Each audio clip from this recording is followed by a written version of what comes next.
High schools and primary schools on St. Kitts have entered the final stretch of preparations to accommodate the return of students to the classrooms on Wednesday 9 September. Skn Newsline visited some of the schools and spoke with principals and other officials to get a clear understanding of their readiness to receive students while observing the COVID-19 protocols. This is Glenn Batt reporting from the Basti High School. In just a short while, in just a few days' time, the students of the Basti High School will be coming to this facility. And we are here on site to determine exactly what has been prepared for them so that they can enter safely. I have with me the Deputy Head Master of the Basti High School, Mr. John Samuel. And I would like to have a talk with him, and he will tell us a little bit more about what is to be expected when the students enter on Wednesday. Well, there have been a number of changes that would have had to take place as a result of the COVID-19 pandemic. I don't know if you would realize that on the outside, initially, the pavement is actually marked so that the students, they can do their social distancing. Now, they come right down to the eastern side of the compound where we're using 2 gates.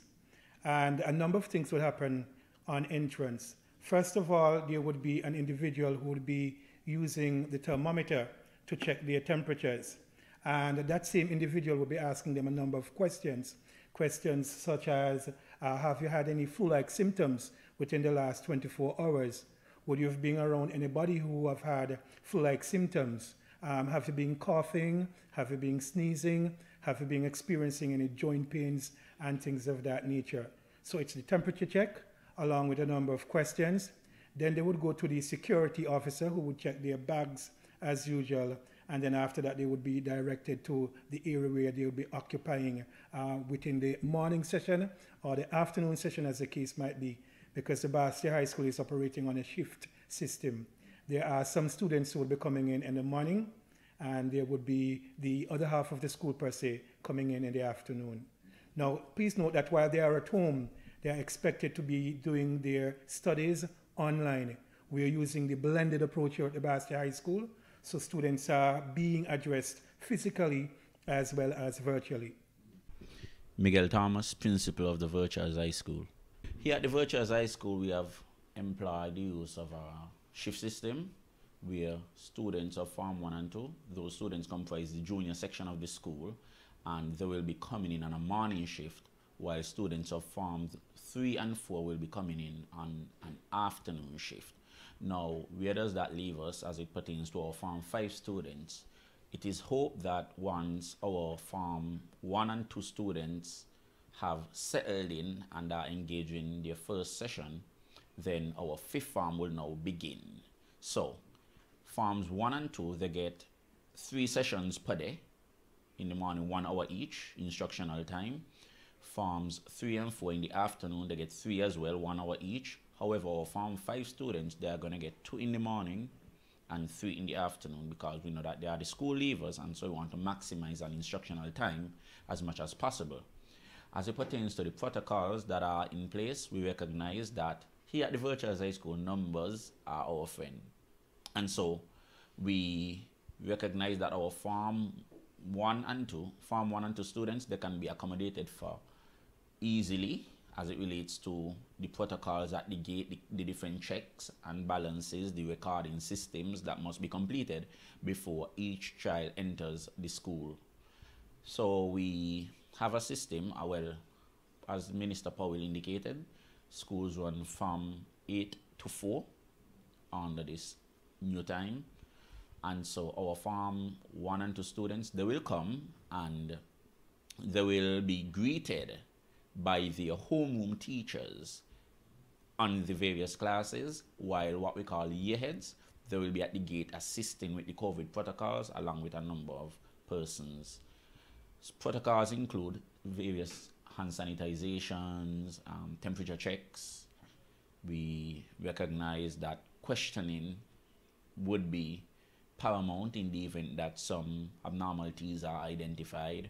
We recognize too that students get to school using different modes, and so in the instance where a child rides a bike, for instance, or walks to school, we recognize that the temperature might be offset. And so we have systems in place where we would give those students a time to cool down if needs be and have their temperatures rechecked, and so that we don't give any false data. Well, we just want to make sure that the parents give the children the necessary things like hand sanitizer, mask, a little something to clean up their areas, because it's going to be heavy on the school financially to be providing cleaning stuff all the time, because usually what we will get for 3 months, we realize that it may just ease up in like 2 days, maybe a week, because of the constant cleaning that we're going to have, because we have to clean every time the children leave a class, and there are 4 double sessions for the day. So every time they leave a classroom environment, they have to clean, including when they go in the morning time to take register. So there'll be 5 different times they'll be cleaning throughout the day. What happens if a student gets ill? Well, if a student gets ill, based off of the temperature check in the mornings, they won't be allowed to mix in, and we will call the parents. From the parent-teachers meeting that we had last week, we already notified the parents that they will have to be here promptly once we call them, and so they'll take their children to either the medical center down here, the clinic, or there's the Mary Charles Hospital. They will seek the medical attention for their children. So we'll hold them in a different space, a holding area. Right. So yes. Saturdays is quite ready? Ready as we can be. Monday, many of the schools were carrying out sanitization of classrooms and having meetings in final preparation of receiving students on Wednesday. Glenn Bart, Skn Newsline. Curtis Crook, an outspoken parent, said he does not believe the schools will be COVID-19 ready for the reopening to accommodate students. Speaking to Skn Newsline on the weekend, Mr. Crook called for more information from the Ministry of Education, as some parents are still inadequately informed. I was invited to a meeting on Thursday. One meeting. I think we should have at least 3 or 4 meetings. So at least everybody could have ideas. We could feed the ideas. They have the idea, we have the idea. But one meeting, matter of fact, they came with the agenda is that this is where you're going to go and this is where you're going to go. So in fairness to the parents, the corona is serious. Let us not run from that. I even having a challenge as a big person dealing with it. Imagine the kids. I don't think the information for the parents was enough. I mean, you're opening school Wednesday, but yet you're going to tell us Thursday that the children, some of them are not going to be going out to school. So you have to get the school lunch prepared for them to come to school. That is a challenge. Not for me, but what about other parents who didn't have the plan? Our father and a mother who not living together, where they could arrange in advance how they're going to work on the money. Plus we have, you know how it is with money at the moment. Mr. Crook believes parents can do so much and no more as it relates to preparing their children for school in a COVID-19 setting. We have to do our part too, as the parents. I agree 100%. We try and get masks for them. Be very forceful and tell them, hey, remember you can't take a drink from your friend anymore. You know, you can't do certain things. But that's what I say, these are where the difficulty going to come in. Especially when they're in the school. You know, but yes, we going to let them the rules, the parents say what to do. But remember, as I said, the hardness comes where is that we're not there with them all the time. And especially them who just going into, like the Dr. William Connor and the regular schools. This will probably going to be, that's what I say, it is very difficult. It's a serious challenge. And I'm saying, I don't think that we fully understand the challenge because it's not the norm. So because it's not the norm, we should not be so rushy. Oh, we should be doing more. Let me put it in a nutshell. School shouldn't be opening Monday and you have one meeting before school open Wednesday. There should have been, the government should have been more involved. Be more involved in trying to get the children more involved, get the parents more involved. Recently, Minister of Education Janelle Powell had announced that schools would reopen on Monday, September 7th, and students would return on Wednesday, September 9th. Schools that are not on shift system, you go to school, it's full day school as normal, 8:30 to 3:30. Those who are on the shift system will be required to come out for the morning shifts, those who attend the morning shifts, at 8:25 a.m. and that shift will end at 12:15. So if you are attending school on the morning shift, you come at 8:25 and that shift concludes at 12:15. If you're coming for the afternoon shift, you report to school for 12:50 in the afternoon, and that will go down, that shift goes on until 3:30 in the afternoon. Now, we are doing We have adjusted the length of the different periods during these shift systems. Normally, in a regular, unaffected school day, children would have 7 different periods of instruction. We have adjusted the time frame for these periods so that the children will now have 5 hours of instruction within a shift. So we are trying our best to ensure that although it is a different system, that the children are benefiting from as much instruction as possible. Schools in St. Kitts and Nevis have been closed since late March, when the nation first discovered 2 cases of the coronavirus. Final year high school students were able to complete their external exams during the summer months. Andre Huey, Skn Newsline. It's not just iced tea and it's not cold tea. But who said we couldn't be in the middle? We are Mother Becky Quenchers, a herbal iced tea. It's a different and innovative take on using traditional herbs for tea. It's a home-brewed blend of natural, organic herbs and spices, ready to drink at any time. We've turned ingredients you've used many times into something crisp, thirst-quenching, and did we mention taste awesome? Drinking tea just got better. Mother Becky Tea. Auto Plus Car Wash, located on the College Street Gut, Bastyr, St. Kitts. Bring your car to Auto Plus Car Wash to remove water stains, wiper marks. Get your doors, roof panel cleaned, seat floor mats, buffing, headlights, and engine wash. You get quality service at the best price at Auto Plus Car Wash. They really care for your car. Call 765-5140 or visit them on the College Street Gut, Bastyr, St. Kitts. Auto Plus Car Wash, where the service is number 1.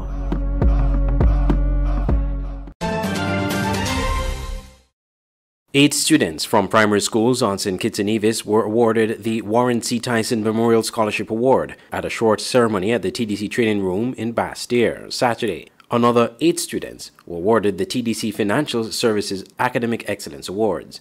Mr. Earl Kelly, Chairman and CEO of the TDC Group of Companies, urged the students to ensure to do their best and bring returns on the investment to TDC and the country on a whole. And we consider this program so important that, notwithstanding the challenges that we're having as a company because of the COVID pandemic, we decided we sponge on everything else, but we will not sponge on this one. This is very, very important because we're talking about the future of our country. And the program costs us a lot of money. We have spent, by our own estimates, over $6 million on this program since the program started. Every year, we spend tens of thousands of dollars. We meet the cost of uniforms, school supplies. We do a number of things outside of the program that we don't have to do. The money that we are going to be spending on the youth, we want to ensure that we get our investment. And when I say we, I'm not just talking about TDC, I'm talking about the country. Because we're investing in you. So make us proud, do your school work. Meanwhile, Permanent Secretary in the Ministry of Education, Mr. Vincent Hodge, commended TDC for awarding the scholarships consistently for close to 40 years and congratulated the students on being recipients. I want to congratulate all of the students who would be receiving the accolades today, your awards, as well as those who are considered to be the runners-up.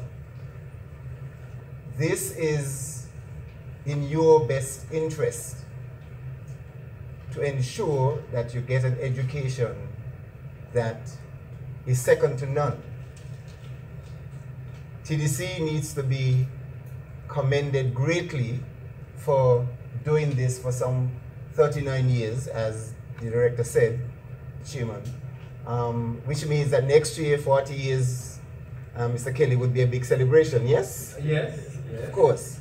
The Warren C. Tyson Memorial Scholarship Award is presented to students leaving primary school, entering high school. The 2020 awardees are Zaliqua Rivers from the Charlestown Primary School, who will be attending the Charlestown Secondary School, Victoria Jarrett from the Joycelyn Library Primary School, who will be attending the Gingerland Secondary School. On St. Kitts, Chavelle Hodge of the Dr. William Connor Primary School, who will be attending the Bastyr High School, Devonshire Stokes from the Keon Primary School, who will be attending the Keon High School, Jovin Leader of the St. Paul's Primary School, who will be attending the Charles E. Mills Secondary School, Kizora Richardson of the Estridge Primary School, who will be attending Sadler's Secondary School, Kishawn Howe of the Tyrrell Williams Primary School, who will be attending the Virchilds High School, Amandius Woodley of the Beach Allen Primary School, who will be attending the Washington Archibald High School.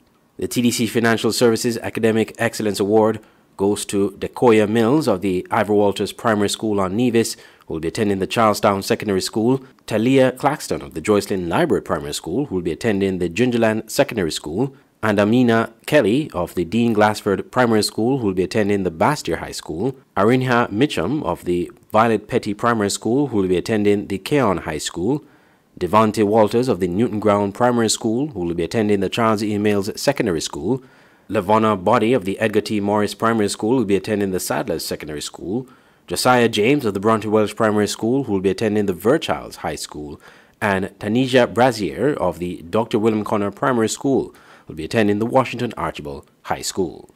Mr. Kelly disclosed that due to financial constraints, TDC was unable to offer the Michael King Scholarship Grant Program this year. Andre Huey, Skn Newsline.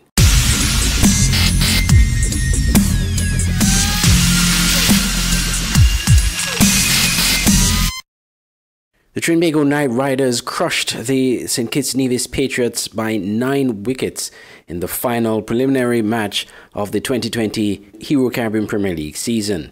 The Knight Riders made 78 for 1 and bowled out the Patriots for 77 runs. It has been a rough season for the St. Kitts Nevis Patriots, winning only 1 of their 10 preliminary matches and rooted at the bottom of the CPL table. The only victory for the Patriots came from a 6-wicket win on August 25th against defending champions the Barbados Tridents. Coach Mark O'Donnell said in a recent press conference that despite the poor results, there is still reason to be positive. Obviously probably on the wrong end of a few results here and there, but it's still reasonably positive, and the concept of having the CPL and everybody here has been superb, outstanding. Lucky enough to have witnessed 3 or 4 unbelievably key superb T20 innings in the last few days. We've been on the right side of one and the wrong side of a couple of others. He noted that there are challenges due to injuries to players and the quality of the pitches. And we've got a bloody top coaching staff here with Courtney Walsh and Stu Williams. Great people and good, knowledgeable, experienced former players and coaches. And Stu made a very valid point. I think it's dead right. I think probably to bat and consistently score runs in the West Indies, they're probably the hardest surfaces in the world. Even though we're in Trinidad, both of these have been radically different. And even across the rest of normally the CPL and all the other places, you've got to adapt. Every country you go to, there are different surfaces. Yeah, it certainly has been a little bit of both, accelerated or exacerbated by not having actually played on them. Because Brian Lara was that sort of holy tennis ball type bounce, and then these have been lower and slower and turned. Andre Huey, Skn Newsline.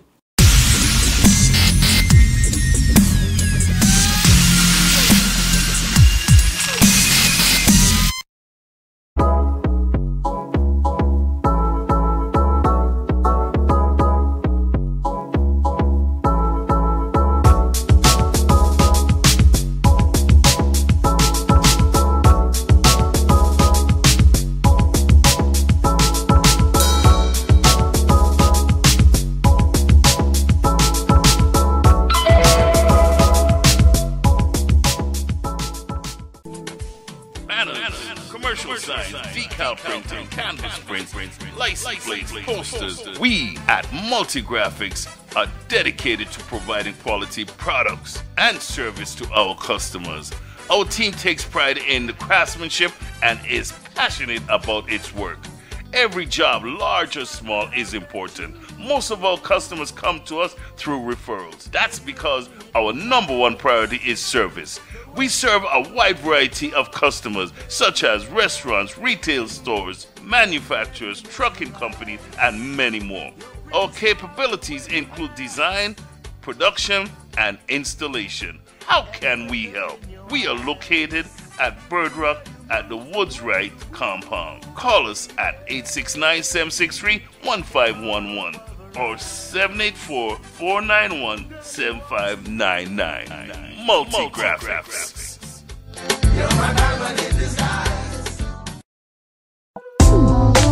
KVK Enterprises at Boyd's Housing Development, Trinity Parish, St. Kitts.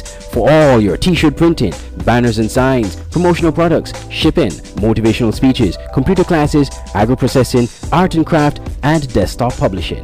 Come to KVK Enterprises at Boyd's Housing Development, Trinity, St. Kitts. Telephone 661-0118 or 765-7270. Email drkhrystus@kvklives.com or visit www.kvklives.com. KVK Enterprises.